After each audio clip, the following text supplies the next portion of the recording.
हाँ, प्राथमिक शिक्षा यानी एचटेट का पीआरटी का सोल्ड पेपर जो 2022 में जो एग्जाम हुआ था, 4 दिसंबर 2022 का सोल्ड पेपर आपको करा रहे हैं, जो कि बाल विकास के 30 प्रश्नों से रिलेटेड है। आपसे आग्रह है कि इस वीडियो को ध्यान से देखिएगा, क्योंकि सोल्ड पेपर हम आपको प्रत्येक साल के करवा रहे हैं। अगर आप सोल्ड पेपर की पीडीएफ लेना चाहते हैं कि 2011 से लेकर अब तक जितने भी एचटेट हुए हैं पीआरटी के, तो आप हमारे पास ले सकते हैं। इसके लिए आपको मात्र 20 रुपये पे करनी होगी। आप व्हाट्सएप के माध्यम से आप हमारे साथ संपर्क कर सकते हैं। व्हाट्सएप नंबर जो है या तो स्क्रीन पर चल रहा है या फिर कम्युनिटी में हमने डाला हुआ है। तो ये देखिएगा, सबसे पहला जो प्रश्न है वो आप स्क्रीन पर देख सकते हैं कि निम्नलिखित में से कौन सा बुद्धि लब्धि गणना का सही सूत्र है। CA बटे MA मल्टीप्लाई टू 100, MA बटे CA मल्टीप्लाई टू 100, CA बटे 100 मल्टीप्लाई टू MA, CA बटे 100 100 बाई CA मल्टीप्लाई टू जो है MA। आपको पता है कि बुद्धि लब्धि गणना का सही सूत्र इन्होंने पूछा है। तो हिंदी में कहे तो MA का होता है कि मानसिक विकास, CA का होता है वास्तविक विकास, और 100 यानी कि 100। तो इसका सही सूत्र है MA बटे CA मल्टीप्लाई टू 100, यानी कि मानसिक आयु बटे वास्तविक आयु गुणा में 100। जी हाँ, इसका राइट आंसर ऑप्शन बी होगा। सोल्ड पेपर करा रहे हैं। अगर आप सोल्ड पेपर की पीडीएफ लेना चाहते हैं तो आप व्हाट्सअप कर सकते हैं हमारे पास। श्रृंखलन संप्रत्यय आधारित है। श्रृंखलन संप्रत्यय किस से रिलेटेड आधारित है? शास्त्रीय अनुबंध सिद्धांत पर, क्रिया प्रसूत अनुबंध के सिद्धांत पर, या सामाजिक संज्ञानात्मक सिद्धांत पर, या प्रयास एवं त्रुटि सिद्धांत पर। जी हाँ, आपको क्या लगता है श्रृंखलन संप्रत्यय किस से रिलेटेड आधारित है? कमेंट करें। लेकिन इसका राइट आंसर आपको बता देते हैं, ऑप्शन बी की क्रिया प्रसूत अनुबंध सिद्धांत पर। जी हाँ, इसका राइट आंसर भी है। अगला प्रश्न है, उपलब्धि अभिप्रेरणा सिद्धांत किसने प्रतिपादित किया था? उपलब्धि अभिप्रेरणा सिद्धांत किसने किया था? मैगलिलैंड, मास्लो, कूट लेविन, हर्ज़बर्ग ने। जी हाँ, इसका राइट आंसर ऑप्शन ए होगा। जी हाँ, कि उपलब्धि अभिप्रेरणा सिद्धांत इन्होंने जो है प्रतिपादित किया था। अधिगम अक्षमता, अधिगम अक्षमता आप जानते होंगे, डिस्प्रेक्सिया, डिसलेक्सिया, डिस्कुलिया, इसके बारे में आप अच्छी प्रकार से पढ़े होंगे। शब्द का सर्वप्रथम प्रयोग किसके द्वारा किया गया था? सर्वप्रथम किसके द्वारा प्रयोग किया गया था? केनर ने, डाउन ने, सैमुअल किर्क ने, या सिगमंड फ्राइड ने? जी हाँ, इसका राइट आंसर है ऑप्शन सी, सैमुअल किर्क ने। बुद्धि का त्रियामी सिद्धांत, बुद्धि का त्रियामी सिद्धांत यानी 3 आयामी सिद्धांत किसके द्वारा प्रतिपादित किया था? बुद्धि का त्रियामी सिद्धांत किसके द्वारा प्रतिपादित किया गया था? थारनडाइक ने, गिलफ्रेड ने, सफियरमैन ने, या थर्स्टन ने? बुद्धि का त्रियामी सिद्धांत किसके द्वारा प्रतिपादित किया गया है? थारनडाइक ने, गिलफ्रेड ने, सफियरमैन ने, या थर्स्टन ने? इसका राइट आंसर आपको बता देते हैं, गिलफ्रेड आएगा, गिलफ्रेड ने किया था। निम्नलिखित में से कौन सी पूर्ण बल की अनुसूची नहीं है? अनुसूची नहीं है पूछा है, क्योंकि काफ़ी बार आप प्रश्न जब पढ़ते हैं या एग्जाम देते हैं तो जल्दबाजी में नहीं शब्द आप अच्छी प्रकार से नहीं पढ़ पाते हैं। निम्नलिखित में से पूर्ण बल की अनुसूची कौन सी है? पूर्ण बल की अनुसूची नहीं है। चर अनुपात, शिथिल अंतराल, शिथिल अनुपात, या विप्रेरणा? कमेंट करें क्या हो सकता है इसका राइट आंसर। इसका राइट आंसर अभिप्रेरणा है। जी हाँ, निम्नलिखित में से कौन सा एक सकारात्मक पूर्ण बल के रूप में प्रयोग नहीं हो सकता? निम्नलिखित में से कौन सा एक सकारात्मक पूर्ण बलन के रूप में प्रयोग नहीं हो सकता? टॉफी, बिस्किट, पैसा, कड़वी दवा? सकारात्मक पूर्ण बल के रूप में प्रयोग नहीं हो सकता। इसका ऑप्शन होगा कि कड़वी दवा हम नहीं दे सकते। सकारात्मक पूर्ण बल यानी पॉजिटिविटी अगर बच्चे के अंदर लानी है तो हम कड़वी दवा नहीं दे सकते। ये देखिएगा, डिस्कुलिया एक प्रकार है, डिस्कुलिया किसका एक प्रकार है? चलन अक्षमता का, मानसिक मंदता का, अधिगम अक्षमता का या मानसिक रुग्मता का।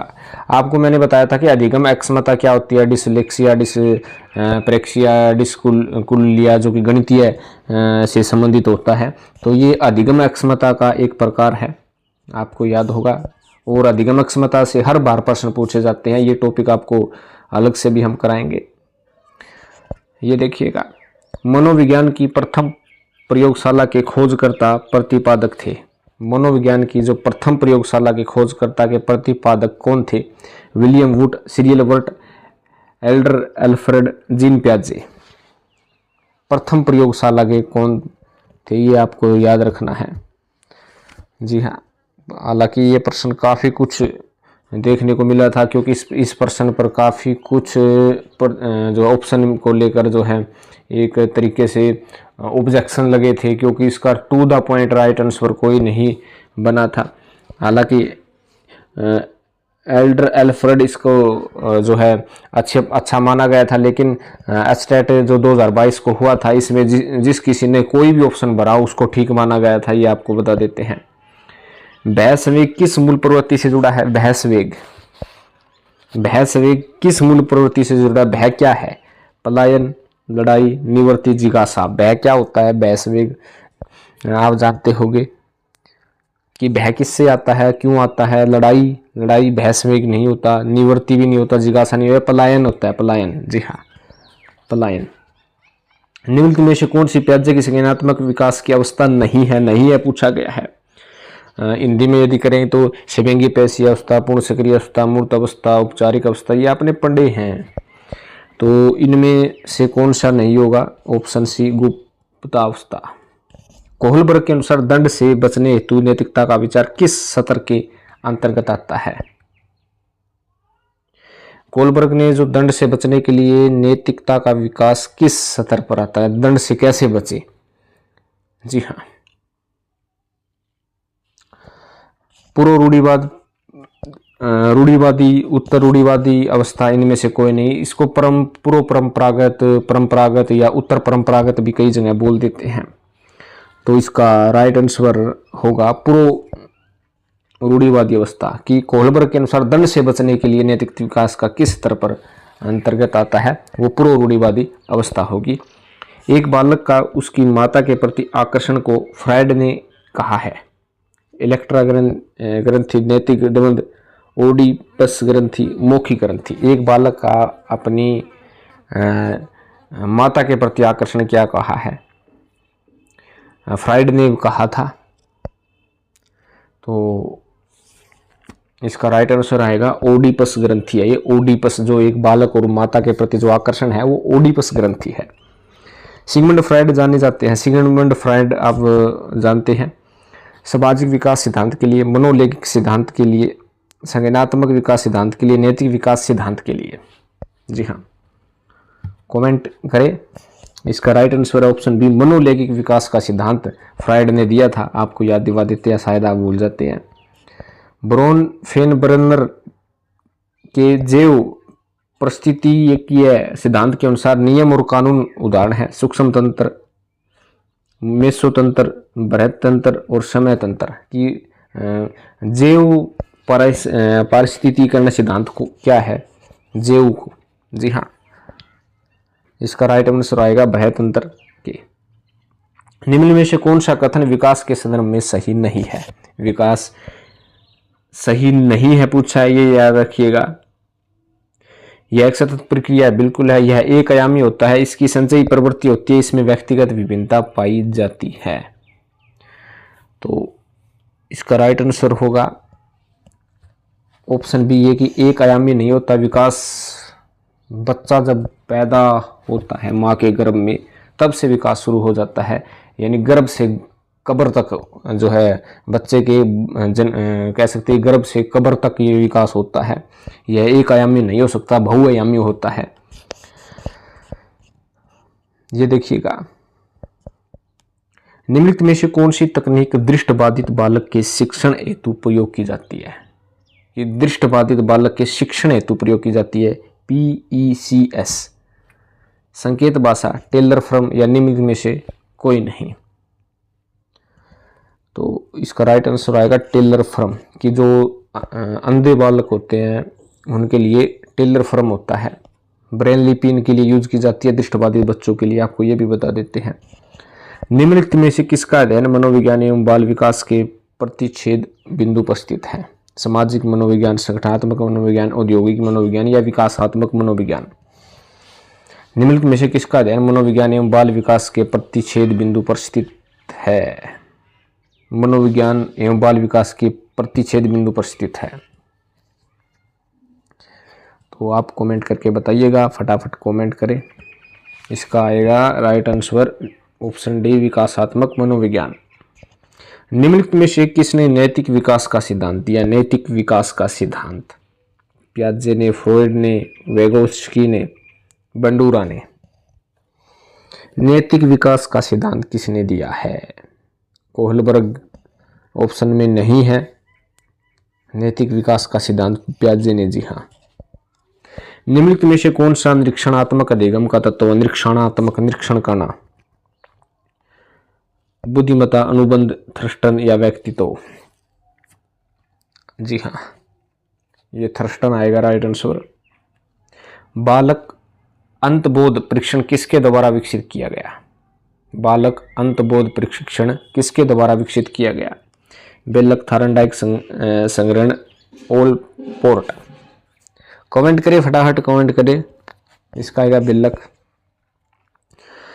तृतीय चक्रीय प्रतिक्रियाएं विकसित होती है। तृतीय चक्रीय प्रतिक्रियाएं विकसित होती है संवेगात्मक गामक अवस्था के दौरान, पूरी सक्रिय अवस्था के दौरान, मूर्त सक्रिय अवस्था के दौरान, औपचारिक सक्रिय अवस्था के दौरान।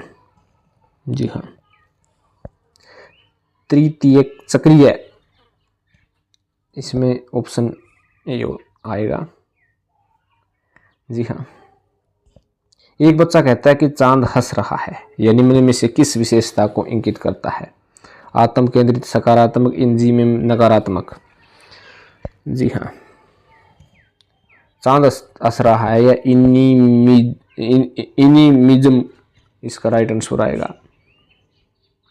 निकटता के सिद्धांत के संकल्पना किसके द्वारा की गई? निकटता के सिद्धांत, निकटता का किसने की थी? वर्दीमर ने की थी, आपको बता देते हैं। बोबो डोल पर किया गया अनुबंध के किस सैद्धांतिक दृष्टिकोण की प्रतिपुष्टि है? अंतर्दृष्टि, बेबी डोल भी कह सकते हैं इसको, स्थान अधिगम, गुप्त अधिगम और सामाजिक अधिगम। बेबोडोल ये सामाजिक अधिगम आएगा राइट आंसर। उत्क्रमणीय योग्यता विकसित होने की अवस्था है? उत्क्रमणीय, मूर्त सक्रिय अवस्था, पूर्ण सक्रिय अवस्था, औपचारिक, स्विंगी पेशी अवस्था? उत्क्रमणीय, जी हाँ, उत्क्रमणीय पूछा गया इसमें। उत्क्रमणीय मूर्त सक्रियात्मक अवस्था में है। 90 से 110 लब्धि प्रसार बुद्धि की किस श्रेणी को दर्शाता है? 90 से 110 ये औसत है, ये आपको पता है औसत। क्रिया प्रस्तुत अनुकूलन के आधार पर कौन सा कथन सही है? नकारात्मक पूर्ण बल वांछनीय व्यवहार बढ़ाता है, एक बार सीखा गया व्यवहार कभी भूल नहीं सकता। दंड एक सकारात्मक पूर्ण बल है, नकारात्मक पूर्ण बल अवांछनीय व्यवहार को बढ़ाता है। इसका राइट है, नकारात्मक पूर्ण बल वांछनीय व्यवहार बढ़ाता है। अंतर्दृष्टि का सिद्धांत किसके द्वारा दिया गया? अंतर्दृष्टि का सिद्धांत किसके द्वारा दिया गया? व्यवहारवादी, संरचनावादी, गेस्टाल्टवादी या प्रकार्यवादी द्वारा? इसका राइट आंसर आएगा गेस्टाल्टवादी द्वारा। अगला प्रश्न है, काल्पनिक दर्शक या श्रोता किस अवस्था से संबंधित है? पूर्व बाल्यावस्था, उत्तर बाल्यावस्था, वयस्क अवस्था या किशोरावस्था? काल्पनिक दर्शक या श्रोता। तो इसका राइट आंसर आएगा ऑप्शन डी, किशोरावस्था में काफ़ी कल्पनाएं आती हैं, काफ़ी कुछ तूफान की आयु इसे कहा जाता है, काफ़ी कुछ इसमें घटना घटित हो सकती है। तो काल्पनिक दर्शक या श्रोता किस अवस्था से है? वो है किशोरावस्था से, इसका राइट आंसर है। तो बाल विकास जो 2022 में जो ये एग्ज़ाम हुआ था स्टेट का, पीआरटी का, उसका सोल्ड पेपर हमने कराया है। अगर आप 2011 से लेकर अब तक जितने भी स्टेट हुए हैं पीआरटी के सोल्ड पेपर लेना चाहते हैं तो 20 रुपये पे करने होंगे। व्हाट्सएप नंबर जो है हमने प्रोवाइड किया हुआ है वहाँ पर व्हाट्सएप करें और तुरंत आप प्राप्त कर सकते हैं।